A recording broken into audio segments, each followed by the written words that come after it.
여러분 안녕하세요. 이번 영상은 1번 캐리의 파밍 아이템에 관한 이야기를 할 건데요. 기본적으로 1번 캐리는 많은 골드와 높은 레벨이 필요합니다. 근데 보통 1번은 레인 클리어가 별로인 경우가 많아서요. 아이템 없이는 파밍이 느리죠. 그러므로 빠른 파밍을 위한 아이템이 따로 필요합니다. 그래서 이 파밍 아이템을 정글을 빠르게 먹거나 레인을 빨리 밀어버리기 위해 캐리는 보통 핵심 1코어 아이템으로 구입하게 되는데요. 이번 영상은 파밍 아이템들의 핵심 옵션에 대해서, 그리고 주력으로 쓰는 캐리 영웅과 그 이유에 대해 이야기할 겁니다. 솔직히 이런 건 도타 자체에서 제공하는 가이드나 나무위키 정도만 봐도 알 수는 있는데요. 하지만 이 아이템을 왜 가는지를 알면 캐리를 운용하는 데 도움이 될 거라 생각해서 만들게 됐습니다. 그럼 시작해 보도록 하죠. 전장 경로는 가르기, 그러니까 범위 평타, 흔히 말하는 평타 스플래시와 만화 재생이 핵심인 아이템입니다. 웬만한 파밍 아이템 중에서는 추가 공격력도 50으로 꽤 강력하게 붙어있죠. 체력 재생도 붙어있어서 유지력도 올려줍니다. 벌목도끼의 나무 자르기도 있기 때문에 원숭이 왕, 자연의 예언자를 상대할 때도 아이템 칸을 더 효율적으로 쓸 수 있죠. 다만 이 아이템에는 파밍에 필요한 공격 속도가 전혀 없습니다. 그래서 공격 속도를 자체적으로 올릴 수 있는 근접 캐리들이나 만화 재생이 필요한 캐리가 주력으로 보통 채용합니다. 예를 들면 전자는 유령자객, 우르사, 트롤 전쟁군주가 있고요. 후자의 경우는 항마사, 가면무사가 있습니다.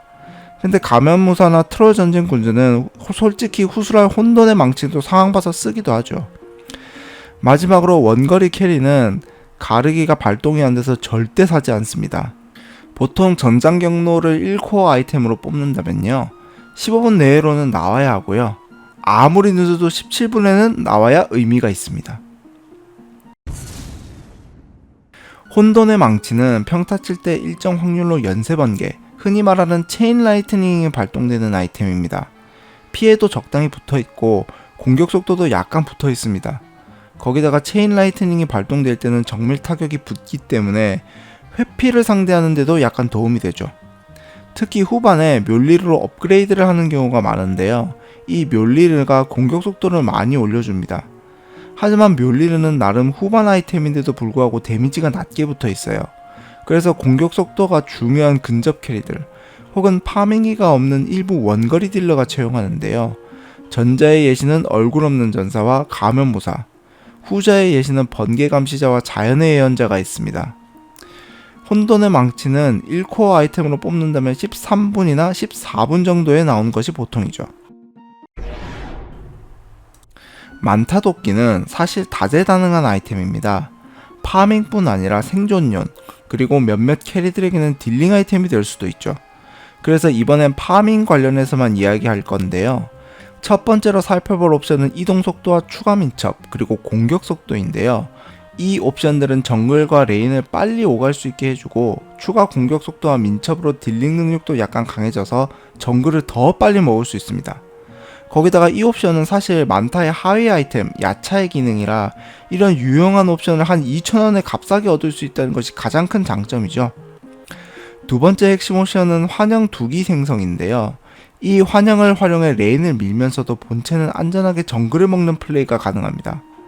상대방과 전면전을 하기보다는 포탑을 밀어대는 이른바 운영형 플레이가 가능해지죠.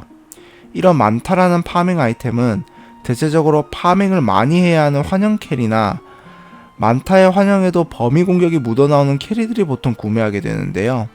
전자의 경우는 테러블레이드, 나가 사이렌이 있고요. 후자의 예시는 메두사와 루나 같은 캐리죠. 좀 특이한 경우로 원거리 딜러 드로우 레인저도 파밍용으로 구매하는 경우가 있습니다. 이 친구는 야차에 붙어있는 추가 민첩 옵션을 더 크게 받을 수 있고 원딜에게 필요한 생존력 강화를 위해서 간다고 할 수 있죠. 만타도끼는 1코어로 뽑는다면 한 15분에서 16분 정도에 나오는 것이 보통입니다. 신광검은 이전에 고가의 딜템 영상에서 이야기를 했었는데요. 그래서 파밍용으로만 간단하게만 말해보죠. 이 아이템은 범위 도트 딜을 가지고 있고 약간의 회피가 붙어 있습니다.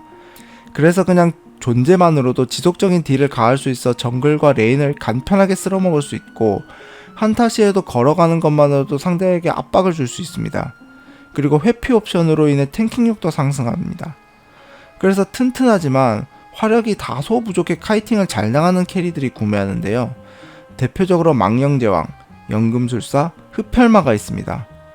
신강검은 하이 아이템이 너무 비싸서요. 아이템이 다소 늦게 나오는데 1코어로 뽑을 경우 한 10분 후반대, 즉 16분에서 19분 정도에 나오는 것이 보통입니다만 연금술사의 경우는요, 예외로 한 10분 초반대에 나오는 게 보통입니다. 미다스의 손은 정글 크립 한 마리로부터 추가 경험치와 추가 골드 160을 얻는 기술을 가진 아이템입니다. 그 외 공격 속도도 준수하게 붙어있어 정글을 도는 데 좋죠. 근데 이 아이템은 레일을 밀거나 한타에서 활약을 전혀 할 수 없는 아이템입니다. 오로지 정글만 도는데 도움이 되는 아이템이에요.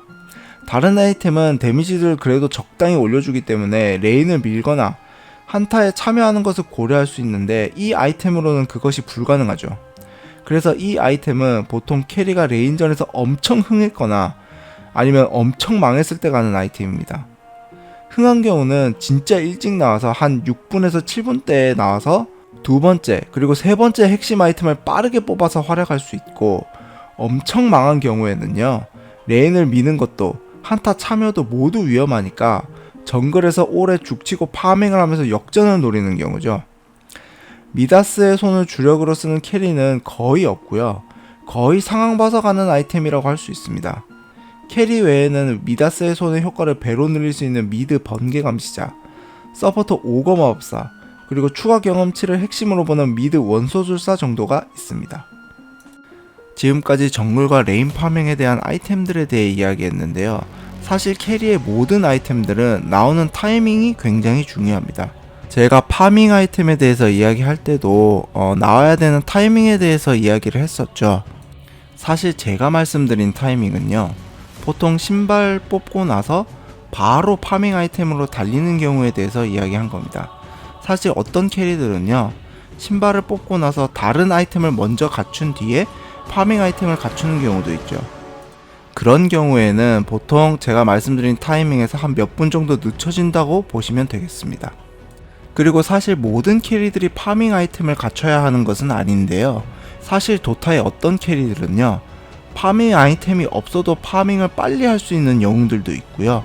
값싼 딜템 하나만 마련해서 한타에서 활약해서 돈을 버는 캐리들도 있어요. 이런 값싼 아이템을 저는 킬 파밍 아이템이라고 부르는데요. 이에 대한 영상도 다음에 기회가 된다면 제작해 보도록 하겠습니다. 그럼 이번 영상은 여기까지고요. 그럼 다음 영상에서 뵙도록 하겠습니다.